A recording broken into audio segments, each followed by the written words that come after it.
he showed that hunger as well in that dogfight, so that's beautiful. But look at the Selby fight.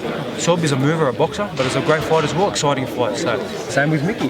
Boxes beautifully, exciting fight. So no, I just want to see good fights. I want to see exciting fights. And one thing about me, I'll fight anybody, anytime, anywhere. Look at my track record. But they got to do their business first. He's focused, and I hope this little thing here doesn't lose any other focus. So he knows what it is. George, with you, why won't this be like a Buster Douglas, Mike Tyson thing for you, and you'll be able to sustain and reign? All them belts, the 5 belts that I have, you know, the undisputed, unified champ, whatever you want to call it. I don't care about all that. I don't care about the glitz and glamour. Even the media here, you know, and doing all this and being in the lights. I want to be in the trenches. I want to go train. You will find me in the gym tonight. Body sore, cuts, bruises. I'm putting in the work non-stop. You're going to train tonight? Yes, 110%. I wanted to train the night of the fight, and my team had to stop me. That's the kind of fighter I am. You saw a small bit of ferocious Kambosos in that fight against Lopez. There is so much more. That was maybe a quarter. And they say when you win your first belt, you get about 30% better. I won 5 of them. So. How did you feel with T.O. saying he felt robbed? How did you feel about that? It was his dad. So we can't believe anything his dad says anyway. So does it just come down to who's going to bring the biggest check when it comes to if it's Gervonta or Devin? No, not necessarily. Not necessarily, because we saw it with the whole Triller issue, problems there, and then obviously went to Matchroom. It's never about money for me. Never about money. It's about legacy and what I believe in and what I think will be the best fights. My fight with Lopez, I believe it's going to be fight of the year. Deontay Wilder, Tyson Fury is a great fight as well. Maybe performance of the year, upset of the year probably. So at the end of the day, it doesn't mean that who's going to pay me the most. Yeah, the money's great, but again, the legacy is extremely important to me. And to show that he just beat Lopez, now he's going to fight a Haney or a Tank or a Lomachenko. There's no easy tune-up fight for me now. There's no, I got the belts, let me have a few tune-up fights in Australia. Fuck no, I'm coming for because usually, the rest of if it makes and I will sense, fight all of them. I am going to fight all of them, and I'm going to beat all of them. Because usually, if it makes sense, I'm thinking right away the money. So, but what does that mean then if it's not about just the biggest checks? It shows the fighter and the warrior I am. Like I said, I feel like I'm fighting this week. I swear I feel like I'm fighting this week, regardless of the cuts and all that. And if someone pulls out, maybe I might.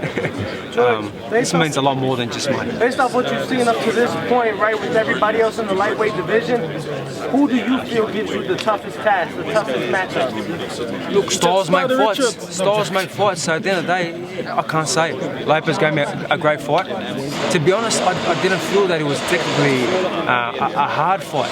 I love the trenches. I love the warfare. I love the blood, the getting knocked down. I live for that. So even I told my coaches the next day, and I haven't even watched the fight yet properly. I said, it didn't really feel like a war, and they looked at me like stunned. What are you talking about? That was a war. But so much more for me to do, and the fights I want to be in. So it's an exciting time. Canelo's paving the way of being sort of the most active world champion we've seen in recent years. Now it looks like people pick up a belt and they might fight twice a year. You're talking about just wanting to fight, and you feel like you could fight this week. Are we looking at a world champion who will be fighting 4 or 5 times a year?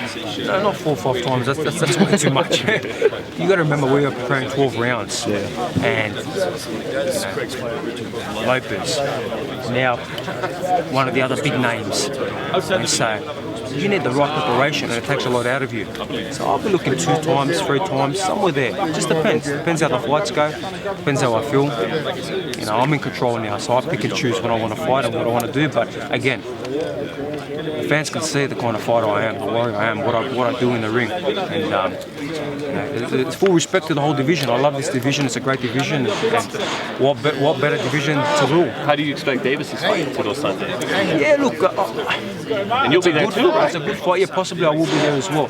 It's a good fight. I believe maybe Isaac Cruz might not be accustomed to that moment, but again, he's a pit bull.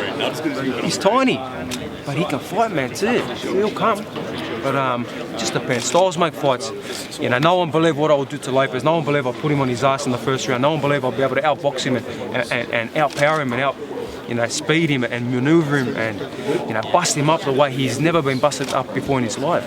that shows what I bring to the table, but it shows that styles make fights as well. So. Speaking of styles make fights, do you think, have you assessed at all that maybe Davis is the better style matchup? He's a shorter guy, you outbox T.O. This guy's the puncher. No, he's not. Haney's Me and Haney are literally the same size. You know, he's got a little bit thicker shoes on today. He learned from me when me and Lopez went face to face the first time.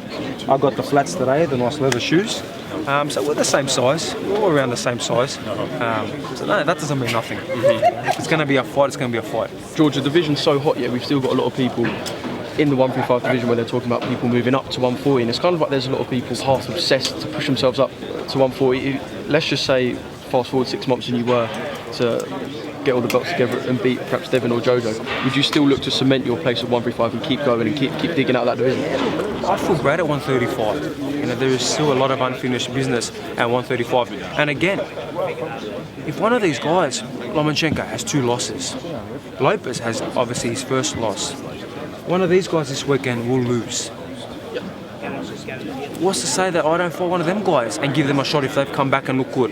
Why do we got to protect this zero? Why is every fighter scared to take a risk? I've taken risk after risk, put my life on the line. What, because I care about a zero? No, because I care about my legacy. And if I fall chasing greatness, so be it.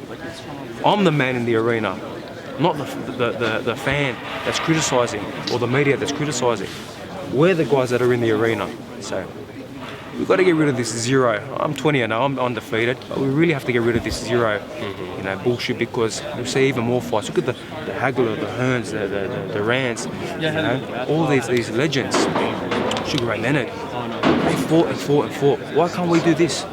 Who's to say Lopez doesn't come back and fight, you know, maybe fights a Haney or a rematch with Lomachenko, and then he beats him and you fight again, right? And then we fight again, you know. It is what it is. It's a fight game. Do you feel it's more likely, though, that you will have a homecoming title defense before jumping in there with one of these guys? No, there will be a homecoming defense in front of 80,000 people, but it's going to be against the big names. I told you, I'm not here for tune-up. I'm not here for tune-up fights. Look at me, I feel great. I feel fresh. I'm ready. I'll fight this weekend right now if I have to.